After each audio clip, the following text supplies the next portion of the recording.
Everyone assumes you love dogs. They show you pictures. They ask when you're getting one. And when you say, I don't want pets, the room goes silent.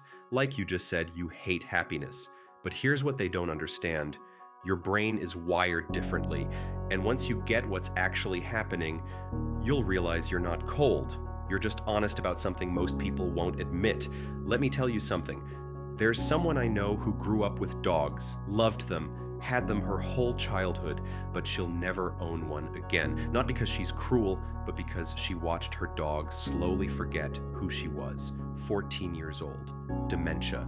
The dog would bark at her like she was a stranger.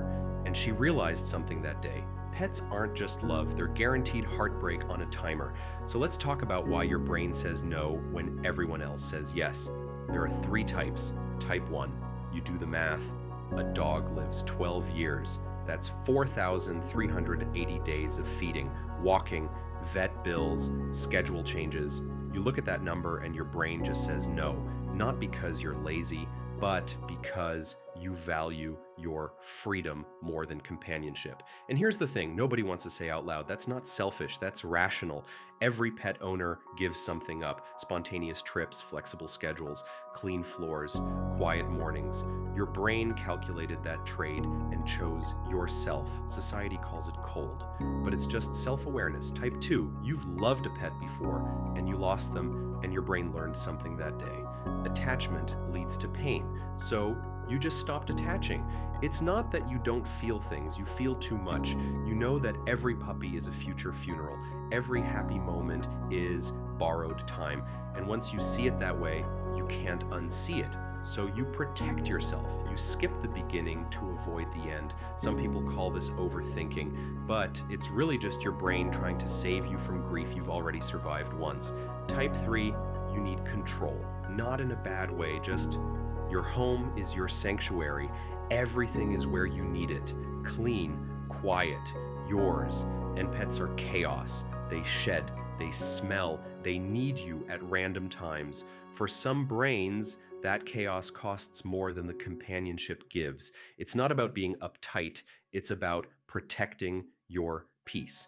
And if that peace matters more to you than puppy love, you're not broken. You just know what you need. Now here's where this gets interesting. Society loves dog people. If you have a dog, you're caring, responsible, trustworthy. If you don't, you're suspicious. But the actual research shows something completely different. People without pets aren't less empathetic. They just use their empathy differently. Pet owners bond with animals. You invest in human relationships. Neither one is better, just different wiring. And here's the part that'll blow your mind. People without pets are just as happy as people with pets. Same happiness, different source. Pet owners get joy from caregiving. You get joy from freedom. Same feeling, different path. But society can't handle that. Because if you can be happy without a pet, it questions their choice to take on all that responsibility. And that makes them uncomfortable. So why do people get so weird when you say you don't want pets? Projection.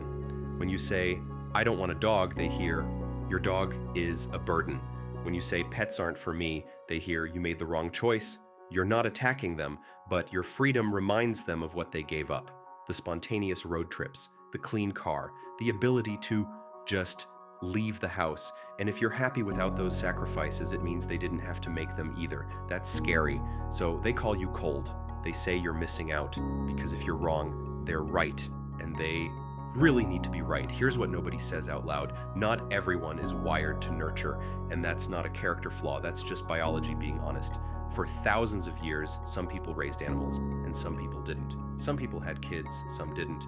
But everyone contributed something. The idea that everyone must want pets is modern, and it's wrong. Some people are here to create things. Some are here to build things. Some are here to have deep friendships without managing another living thing. And that's not coldness, that's just knowing yourself. So if you don't want pets, you don't owe anyone an explanation. Not your parents, not your friends, not your partner.